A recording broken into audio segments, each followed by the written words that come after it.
T20 विश्व cup match चल रहा है जिसमें भारत पाकिस्तान के बीच जब मैच हुआ उसके बाद एक नया हंगामा देश के अंदर देखने को मिल रहा है। लगातार जिस तरीके से खबरें आ रही हैं कि कथित तौर पर भारत में पाकिस्तान जिंदाबाद के नारे लगाए गए, पाकिस्तान के समर्थन में जश्न मनाया गया। खास तौर से हम बात कर रहे हैं आगरा की, जहां कश्मीरी छात्रों पर यह आरोप लगा है कि उन्होंने अपने कैंपस में रहते हुए पाकिस्तान जिंदाबाद का जश्न मनाया और नारेबाजी की। इस मुद्दे पर बात करने के लिए हमारे साथ मौजूद हैं हिंदू महासभा के आगरा जिलाध्यक्ष रौनक ठाकुर और प्रदेश प्रवक्ता ब्रजेश भदौरिया, जो अधिवक्ता हैं। इस मसले पर पूरी बातचीत होगी। सबसे पहले चल रहे हैं रौनक ठाकुर जी के पास। क्या कहना चाहेंगे इस मसले? देखिएगा, ये मसला जो है बड़ा दुर्भाग्यपूर्ण है, क्योंकि ये आगरा की ही छवि को धूमिल करने का कार्य किया गया और बल्कि भारत को भी तोड़ने की बात, भारत की छवि को खराब करने की जो बार बार कश्मीर छात्रों द्वारा किया जाता है। अभी इन्होंने हाल में ये पाकिस्तान जिंदाबाद के नारे लगाए, कश्मीर अपना देश बताया, वहीं और जो वहाँ के पाकिस्तानी खिलाड़ी थे उन्हें भारत का दामाद बताया। ये बहुत ही गलत और बड़ा शर्मनाक विषय है। लेकिन ये कश्मीरी छात्रों के द्वारा ये पहली घटना नहीं है, पूर्व में भी केंद्रीय हिंदी संस्थान में इनके द्वारा गौ मांस पकाया गया। तो ये हम यहाँ केंद्र सरकार से कहना चाहते हैं, ऐसे कश्मीर छात्रों को आगरा के अंदर एडमिशन नहीं देना चाहिए, ना उत्तर प्रदेश के अंदर एडमिशन देना चाहिए, क्योंकि जो भारत को तोड़ने की बात करते हैं, यहाँ राष्ट्र भावनाएं जुड़ी हुई हैं और लोग राष्ट्र के हित में सोचते हैं। लेकिन ये कश्मीर के छात्र जो हैं, ये राष्ट्र विरोधी लोग हैं। इनकी जो भावना है वो कश्मीर से, वो पाकिस्तान से जुड़ी हुई है, तो इनको पाकिस्तान ही भेज दिया जाए। लेकिन पाकिस्तान भेजने की आप बात कर रहे हैं, लेकिन इनको जो है प्रधानमंत्री के कोटे से यहाँ शिक्षा के लिए भेजा गया है। तो प्रधानमंत्री जी के स्तर से क्या कोई चूक हुई है? इसको क्या कहें? देखिएगा, ये केवल यहाँ वोट की राजनीति है, ये केवल राष्ट्र हितैषी बात करते हैं, लेकिन इन्हें पता नहीं है जब बार बार इनके कश्मीरों के द्वारा यहाँ राष्ट्र तोड़ने की बात की जा रही है तो इन्हें निःशुल्क क्यों पढ़ाया जा रहा है? जो देश की भावनाओं के साथ हैं, देश के साथ हैं, राष्ट्र की भावनाओं के साथ जुड़े हुए, उनको अनुदान दे, उनको निःशुल्क पढ़ाएं, जिससे कि उनका पढ़ाई लिखाई जो भारत को जोड़ने के कार्य में आए, ना कि भारत को तोड़ने के कार्य में आए। ऐसे लोगों का अनुदान और इन्हें मुफ्त पढ़ाना, मुफ्त खिलाना बिल्कुल बंद कर देना चाहिए। लेकिन ऐसे क्या कुछ साक्ष्य मिले हैं? कैसे आपको पता चला कि वहाँ पाकिस्तान जिंदाबाद के नारे लगे हैं, या क्या मतलब ऐसी चीजें उभर कर आई हैं जिससे आपको लगता है कि भावनाएं आहत हुई हैं? जो तीनों छात्र हैं, तीनों छात्रों ने अपने स्टेटस पे लगाया और जो एक वहाँ व्यक्ति था उससे व्हाट्सएप पे बात की, उसके भी स्क्रीनशॉट वायरल हुए, जो कि पूरे आगरा के अंदर है, हमारे भी मोबाइल में है, और जो स्टेटस लगे हुए थे उनके भी स्क्रीनशॉट लेके वायरल हुए हैं। आप क्या कहना चाहेंगे? आप एक अधिवक्ता भी हैं और हिंदू महासभा के प्रदेश प्रवक्ता, इस पूरे मसले पर आपकी क्या प्रतिक्रिया? देखिए, पाकिस्तान की जीत पर आरवीएस कॉलेज के अंदर कुछ कश्मीरी छात्रों ने अपने व्हाट्सएप पर स्टेटस लगाया पाकिस्तान समर्थन में। उसका कुछ लोगों ने विरोध किया, तो उन्होंने कश्मीर को अलग देश बताया और पाकिस्तान के समर्थन में बहुत सारी टिप्पणी करी। तो सबसे पहली बात है, ये जो छात्र हैं वो प्रधानमंत्री के कोटे AICT के थ्रू यहाँ पर दाखिला के लिए आते हैं, एडमिशन होता है इनका। इनको अनुदान रहने, खाने, पढ़ने का, तीनों चीज़ों का दिया जाता है। ऐसे छात्रों, कश्मीर भारत का अभिन्न अंग है, पहली बात तो ये है। वहाँ से 370 भी हटाई जा चुकी है। इसके साथ साथ ऐसे छात्रों को जब ऐसी गतिविधि में लिप्त पाए जाते हैं तो इन छात्रों का पहले तो एडमिशन कैंसिल करना चाहिए।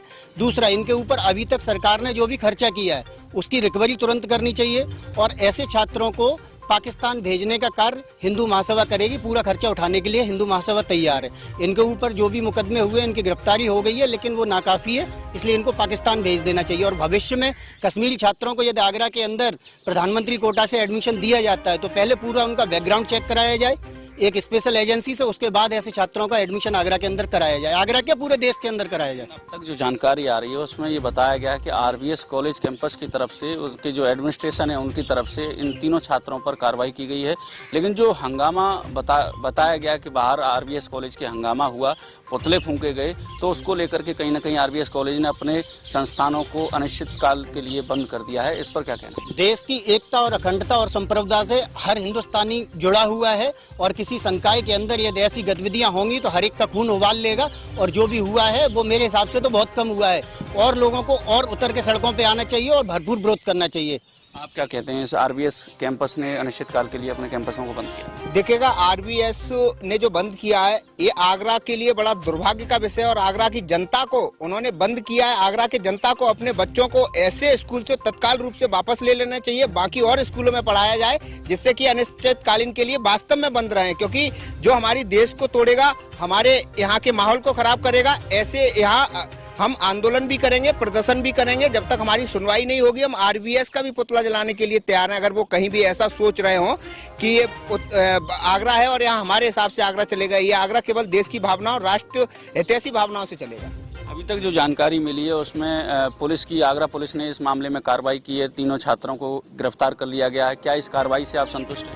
तहरीर के आधार पर जो सुसंगत धाराओं में किया गया है वो फिलहाल काफ़ी है। आगे देखते हैं कि चार्जशीट कितनी मजबूती के साथ पुलिस कोर्ट में कितनी जल्दी पेश करती है और कितनी पैरवी करती है, ताकि ऐसे देशद्रोहियों को जल्द से जल्द सजा मिल सके। आपने देशद्रोह की बात कही। उत्तर प्रदेश के सीएम योगी आदित्यनाथ स्वयं इस मसले पर बोल चुके हैं कि इस तरह की कोई भी घटना पूरे प्रदेश के अंदर होगी तो उन पर देशद्रोह की कार्रवाई होगी। क्या इन पर भी आप मानते हैं कि देशद्रोह की कार्रवाई होनी चाहिए? देखिएगा, बिल्कुल देशद्रोह की कार्रवाई प्रत्येक उस नागरिक पे होनी चाहिए जो भारत में रह के अगर भारत को तोड़ने की बात, पाकिस्तान जिंदाबाद और अदर नारे लगाता है, उस पर सबसे पहले देशद्रोह की धारा लगानी चाहिए और ऐसे लोगों को बिल्कुल जमानत ही नहीं दी जाए। यहाँ के कोर्ट को भी ऐसा, सुप्रीम कोर्ट को संज्ञान लेना चाहिए और इन लोगों को तो जेल में ही रहना चाहिए।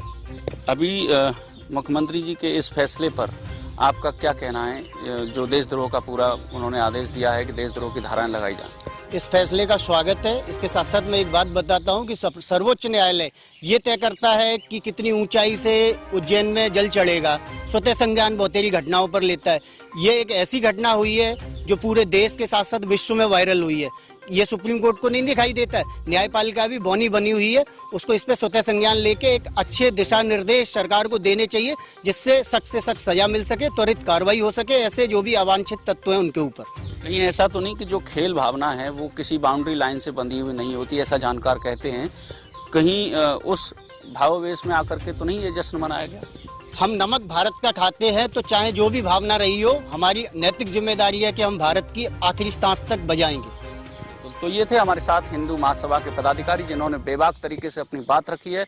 उन्होंने साफ किया है कि देश के अंदर रहना है तो देश के प्रति अपनी भावनाओं को व्यक्त करने का अधिकार है। यदि आप दूसरे व्यक्ति या देश के बारे में जश्न मनाते हैं तो कहीं ना कहीं उनकी नज़र में ये अपराध है। हालांकि इस पूरे मसले पर जांच चल रही है।